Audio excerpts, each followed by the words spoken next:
Yeah, I mean, it's been tough. The first couple weeks were tough, just trying to process it, and it didn't feel like real life.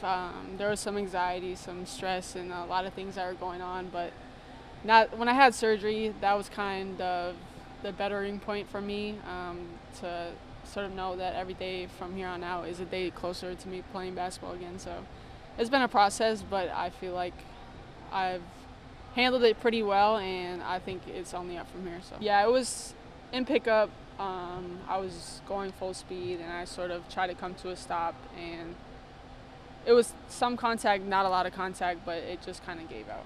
I knew it was bad. I felt a pop. I'm not really sure if I heard it, but I felt it for sure.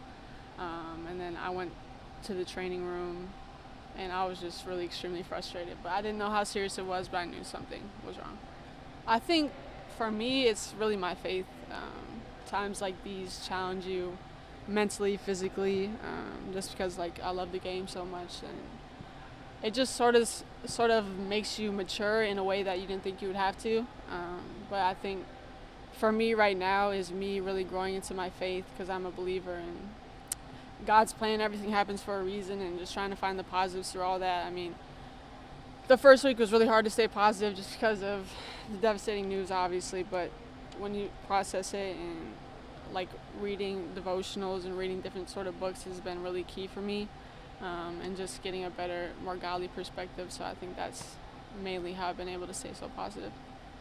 How have your teammates and the support system around you sort of helped rally behind you?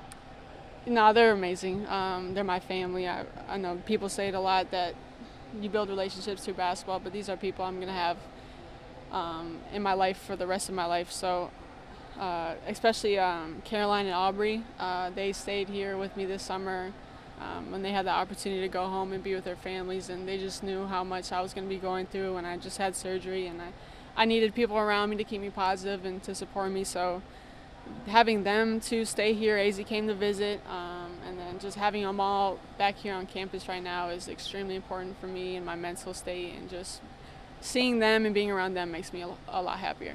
Yeah, I mean, AZ, Dorka, just them, Aubrey as well. Just them being able to give me perspective. I know I'm walking right now, so I'm like, why can't I play? Like, I'm trying to be back as soon as I can, but them just telling me that it's going to be a long process and a long journey, and just sort of asking them how it went for them and what could they start doing, and just the different perspectives and the different ways that they went about it. I'm just trying to learn more so I can be better in my process and my journey can be successful. Yeah, I mean, obviously Stewie, she didn't have the ACL, but she had the Achilles injury, which is also a really long and draining recovery. So I mean, she reached out, and she just sort of said what she went through and gave encouraging words of advice. So just to have her and all the alums being able to reach out and be able to talk to me and help me, and because injuries happen a lot in basketball, so for them and people who actually went through it to reach out means a lot.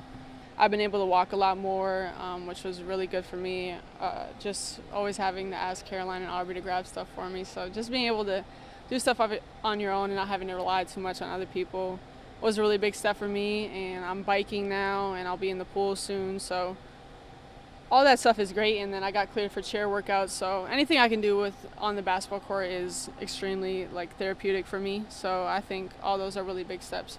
Oh, I was really good. I was really good before the injury. I was ready for the season to start, but obviously this happened, and so it's just another journey I have to attack. No, yeah, I'm head coach. Coach let me take his spot. No, I'm just kidding. But I told him I'm players coach. I'm going to be the one that they can talk to, the one that's going to push them, but also the one that they can rely on when they need support and anything like that. But I'm definitely taking a job as a coach, but I'm not sure which spot I'm taking yet. There's so many things in my life that I'm grateful for. I mean, I didn't even have to pay for my surgery. I'm at my dream school with people I call family, and so to sort of sulk and be sad about this, there's a lot more that could be wrong in life. So just putting things into perspective and staying grateful. I mean, everybody has their own journeys and their own pains, and it doesn't make it any less important, but just to put it into perspective and think about it that way helped a lot. Yeah, no, I'm not going to play this season just because if I come back too soon, then something else is going to get injured, and I really just want to be like 110% healthy before I ever play basketball again, just because I never want to take a break like this again ever in my career. So just making sure that I'm doing whatever it takes to prepare my body, sleep, eat, nutrition, obviously the physical part as well, but just making sure I'm more than 100% healthy is the key.